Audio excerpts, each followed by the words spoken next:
Hello नमस्कार दोस्तों, कैसे हैं आप सब। मैं हनुमान गोदारा, बायोलॉजी एजुकेटर। हमारे YouTube channel HRG classes Barmer में हार्दिक स्वागत एवं अभिनंदन करता हूं। सबसे पहले अगर आप नए हैं, यूट्यूब नए देख रहे हैं, तो सबसे पहले इस चैनल को सब्सक्राइब कर लें और लाइक शेयर जरूर करें। अब आज मैं आप सभी को बताने जा रहा हूं कि वास्तव में बायोलॉजी को किस तरह से पढ़ा जाए ताकि हमारे जहन में उतर जाए। बायोलॉजी सब्जेक्ट जो है ये विज्ञान का एक विषय है जिसके अंदर हमको हर बार कहीं ना कहीं सामना करना पड़ता है। जैसे कि जीव विज्ञान जो है ये बहुत ही पेचीदा विषय भी है और इंटरेस्टिंग विषय भी है, दोनों तरह का है। तो हमको थोड़ा सा इस पर ध्यान देने की जरूरत है, तो आसानी से याद भी हो जाएगा। इसलिए आज मैं आप सभी के सामने बायोलॉजी सब्जेक्ट जिनको हम बहुत ही सरल तरीके से बनाने की कोशिश करेंगे और जल्द ही इसको एक इंटरेस्टिंग बनाते हुए और अंतिम रूप भी देंगे। जब भी हमें कोई भी सब्जेक्ट पढ़ना होता है तो उससे पहले उसकी रूपरेखा जान लेना बहुत ही जरूरी है। आइए हम शुरुआत करते हैं, आखिर विज्ञान क्या होता है। तो सबसे पहले शुरुआत करते हैं कि आखिर ये जो विज्ञान शब्द है ये क्या होता है। विज्ञान शब्द जो है ये क्या होता है। विज्ञान जो शब्द है इसका अर्थ होता है प्रकृति में मौजूद प्रत्येक वस्तु, प्रकृति में मौजूद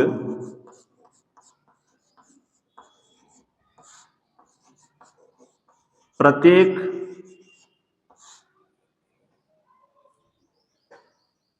पदार्थ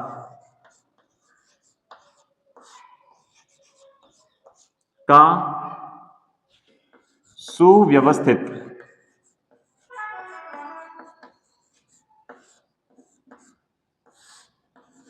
व क्रमबद्ध तरीके से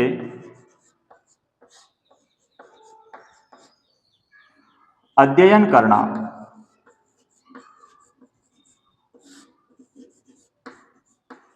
इसको हम विज्ञान कहते हैं।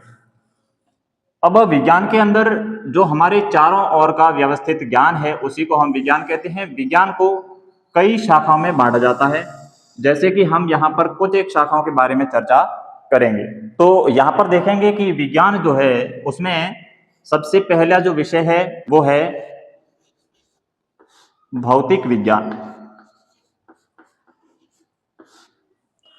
और इसके अलावा जो दूसरा विषय है रसायन विज्ञान,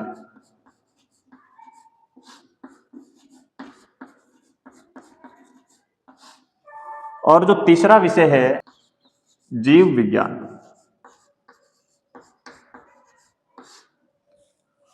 तो यहां पर भौतिक विज्ञान, जीव विज्ञान और रसायन विज्ञान, ये तीन सब्जेक्ट, इनके बारे में हम बातचीत कर लेते हैं। सबसे पहला है भौतिक विज्ञान। तो विज्ञान की वह शाखा जिसमें भौतिक जगत या भौतिक पदार्थों का अध्ययन करते हैं। जितने भी भौतिक पदार्थ है उनका अध्ययन करना ये भौतिक विज्ञान के अंतर्गत आता है।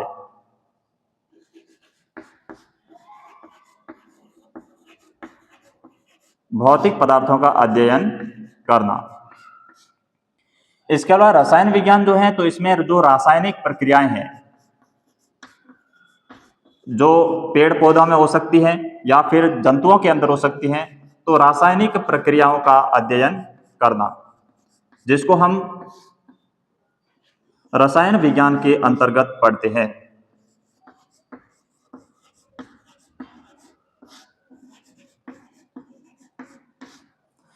इसके बाद अगला जो अपना सब्जेक्ट आता है जिसका नाम है जीव विज्ञान। तो जीव विज्ञान के अंदर अपन जीव जंतुओं तथा पेड़ पौधों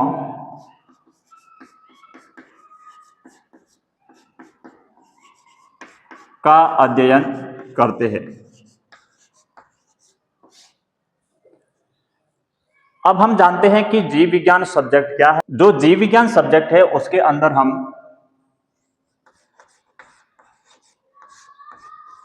पढ़ेंगे जीव विज्ञान। इसको हम इंग्लिश में बायोलॉजी के नाम से जानते हैं। जो बायोलॉजी सब्जेक्ट है, इस जीव विज्ञान जो शब्द है, सबसे पहले इस शब्द की चर्चा करते हैं कि ये शब्द आया कहां से। तो बायोलॉजी शब्द लेमार्क एवं ट्रेविरेनस, लेमार्क व ट्रेविरेनस दो वैज्ञानिक थे जिन्होंने, लेमार्क एंड ट्रेविरेनस ने जीव विज्ञान शब्द दिया था। और जीव विज्ञान का जो जनक है वो किसको बोलते हैं, तो हम बात करते हैं अरस्तु की।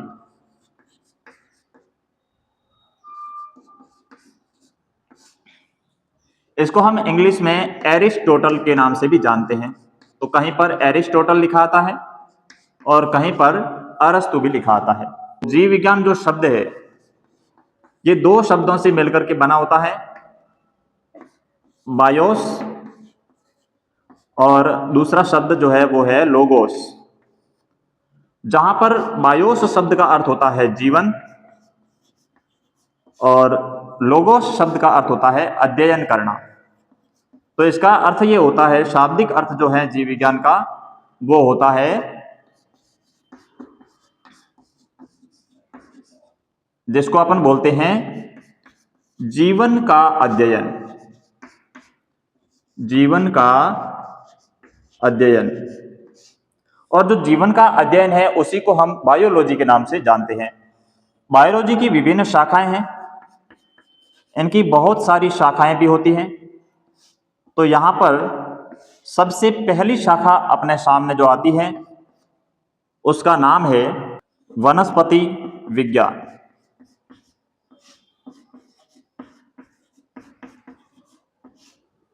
और दूसरी शाखा है जिसका नाम है जंतु विज्ञान। ऐसी बहुत सारी शाखाएं हैं, इनके बारे में एक एक करके अपन पढ़ने वाले हैं। इसके बाद में सूक्ष्म जीव विज्ञान,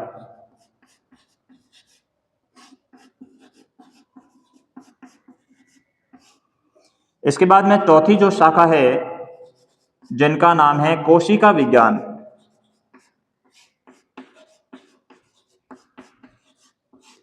और जो पांचवी शाखा है जिसका नाम है आनुवांशिकी।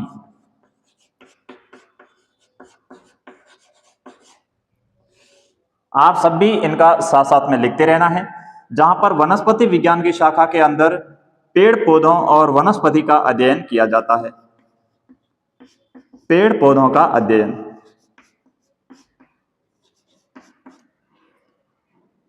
पेड़ पौधों का अध्ययन। और दूसरा जो है जंतु विज्ञान, जिसमें जीव जंतुओं का अध्ययन।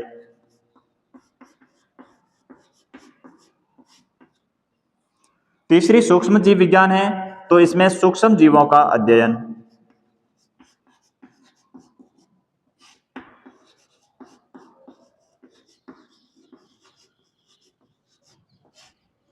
चौथी जो शाखा है जिसमें कोशिका विज्ञान, तो इसमें कोशिका की क्रियाविधियों का अध्ययन।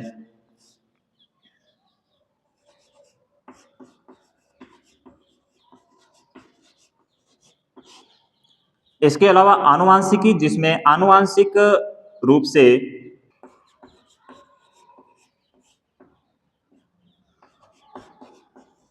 पीढ़ी दर पीढ़ी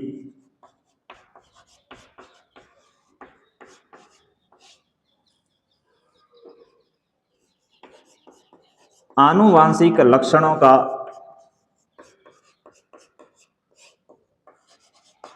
लक्षणों की वंशागति, इनका अध्ययन किया जाता है।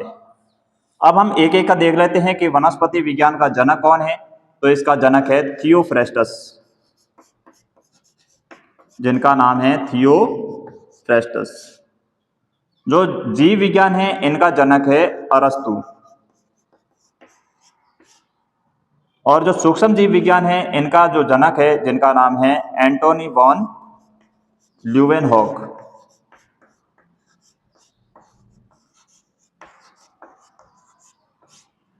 Antony von Leeuwenhoek. इसके बाद कोशिका विज्ञान की बात करते हैं तो इनका जनक है रॉबर्ट हुक। और आनुवांशिकी जो है इनका जनक है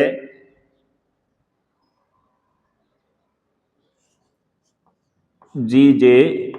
मेंडल, ग्रेगर जोहन मेंडल। ये इनके जनकों की हमने बात कर ली। तो कुल मिला के ये जो शाखाएं हैं जीव विज्ञान की, इसके अलावा और भी अन्य शाखाएं हैं जिनके बारे में भी हम चर्चा करने वाले हैं। इससे आगे हम बात करते हैं कि कौन कौन सी और भी शाखाएं हैं जिनके बारे में हमको पढ़ना होता है। तो वो है औतिकी,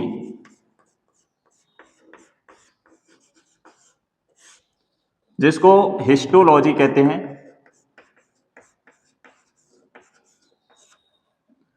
औतिकी के अंदर ऊतकों का अध्ययन किया जाता है।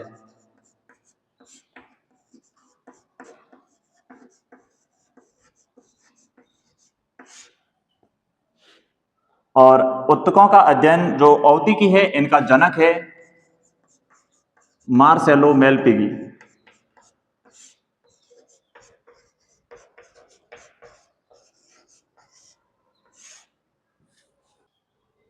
एनाटॉमी,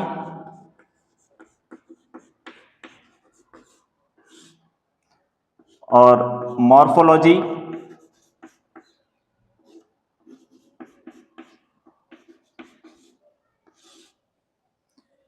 इसके अलावा ब्राउनिकी,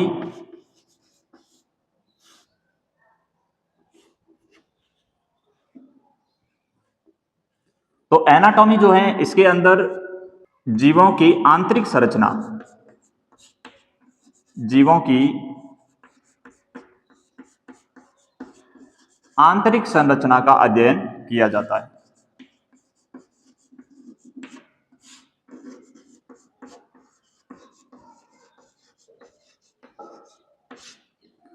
और यहां पर मॉर्फोलॉजी, तो यहां पर जीवों की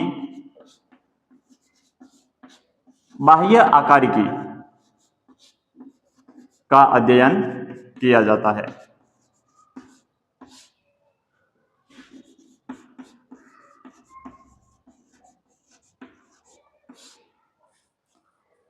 अब हम आगे बात करते हैं भ्रूणिकी।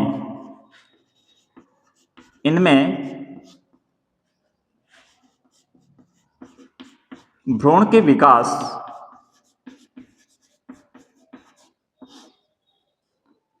का अध्ययन किया जाता है। इसके अलावा एक और अगली शाखा होती है जिसका नाम होता है जीवाश्म विज्ञान।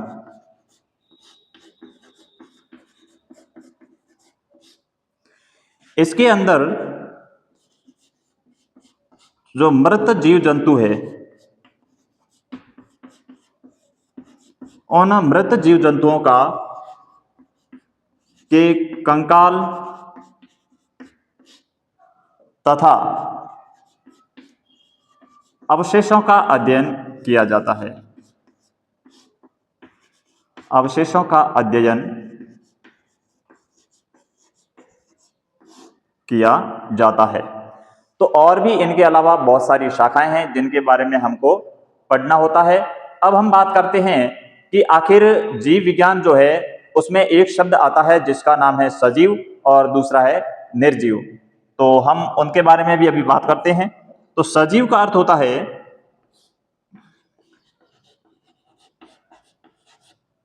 सजीव व निर्जीव। तो सजीव और निर्जीव क्या होता है? यहां पर सजीव का अर्थ होता है जीवन सहित कोई भी प्राणी जिसके अंदर जीवन मौजूद है, जो वृद्धि कर सकता है, जो सांस ले सकता है, जो जनन कर सकता है, जो गति कर सकता है, ऐसे प्राणी सजीव कहलाते हैं। और निर्जीव शब्द का यहां पर अपन जब विस्तृत रूप से अध्ययन करते हैं तो निर्जीव का अर्थ होता है जीवन रहित, जिसके अंदर जीवन नहीं हो उसको हम बोलते हैं जीवन रहित। अर्थात ऐसे प्राणी जो गति नहीं कर सकते, ऐसे वस्तुएं जो गति नहीं कर सकती, वृद्धि नहीं कर सकती, या फिर ये जनन प्रक्रिया नहीं कर सकती। ऐसे बहुत सारे जीव जो होते हैं उनको हम निर्जीव की श्रेणी में रखते हैं, जिनमें जीवन मौजूद नहीं होता है। इसके बाद हम बात करते हैं कि इन सजीव और निर्जीव के बीच की योजक कड़ी, इन दोनों को जोड़ने वाली योजक कड़ी जो है वो किसको बोला जाता है? तो योजक कड़ी के रूप में जो हम जीव के बारे में अध्ययन करते हैं वो होता है वायरस। कौन होता है? वायरस। इसको हम हिंदी में विषाणु के नाम से भी जानते हैं। तो वायरस एक ऐसा जीव होता है जो सामान्य रूप से तो जीवित अवस्था में रहता है और असामान्य प्रतिकूल परिस्थितियों के अंदर यह मृत अवस्था में भी रह सकता है। यानी कि लंबे समय तक अगर किसी दीवार के ऊपर चिपका हुआ है या फिर किसी टेबल पे चिपका हुआ है या किसी भी अन्य पदार्थ पे अगर वायरस चिपक जाता है तो वो लंबे समय तक वहां पर निष्क्रिय अवस्था में पड़ा रहता है। जैसे ही वो किसी सजीव के संपर्क में आता है वैसे ही वो जीवित हो जाता है और अपना सारी प्रक्रियाएं एक जीवित जीव की भांति करना शुरू कर देता है। इसलिए इसको योजक कड़ी के रूप में जाना जाता है। अब हम आगे बात करेंगे जो जीव विज्ञान है उनसे संबंधित कौन कौन से इसमें टॉपिक्स आते हैं, किन के बारे में चर्चा करनी पड़ेगी। जैसे सबसे पहले हम सब जानते हैं कोशिका, क्योंकि किसी भी शरीर का निर्माण एक कोशिका से ही शुरू होता है। तो कोशिका, उनके बारे में हम अध्ययन करने वाले हैं। रेगुलर अगली क्लास में हम कोशिका के बारे में अध्ययन करेंगे। उसके बाद में कोशिका विभाजन कैसे होता है, साथ ही उत्तक और उत्तक कैसे बनते हैं, उत्तक कितने प्रकार के होते हैं, उसके बाद शरीर या अंगों का निर्माण कैसे होता है, शरीर का निर्माण कैसे होता है, उसमें तंत्रों का निर्माण कैसे होता है और तंत्र कौन कौन से होते हैं, उन सभी तंत्रों के कार्य क्या है, ऐसे करते करते और जनन प्रक्रियाएं क्या होती है, कोई भी सजीव प्राणी जनन प्रक्रिया कैसे अपना सकता है, जनन के क्या प्रोसेस होते हैं, कौन कौन से जनन अंग होते हैं, इसके साथ ही अपने शरीर में कौन कौन सी अभिक्रियाएं होती हैं और पेड़ पौधे अपना भोजन कैसे बनाते हैं, इन सभी चीजों के बारे में एक एक करके चर्चा करने वाले हैं। अपना जो विज्ञान सब्जेक्ट है, जीव विज्ञान सब्जेक्ट है, इसको हम बहुत ही बेहतरीन तरीके से आप सभी के सामने पेश करने वाले हैं। तो ये इतना अच्छे से पेश करेंगे कि आपके सीधा जहन में बैठ जाए। आपको एक बार याद करने के बाद कभी भी दोबारा से इनको पढ़ने की आवश्यकता नहीं पड़ेगी। चलिए दोस्तों, आज के लिए इतना ही। तब तक के लिए बने रहिए मेरे साथ। मिलते हैं अगली वीडियो में। तब तक के लिए धन्यवाद। जय हिंद।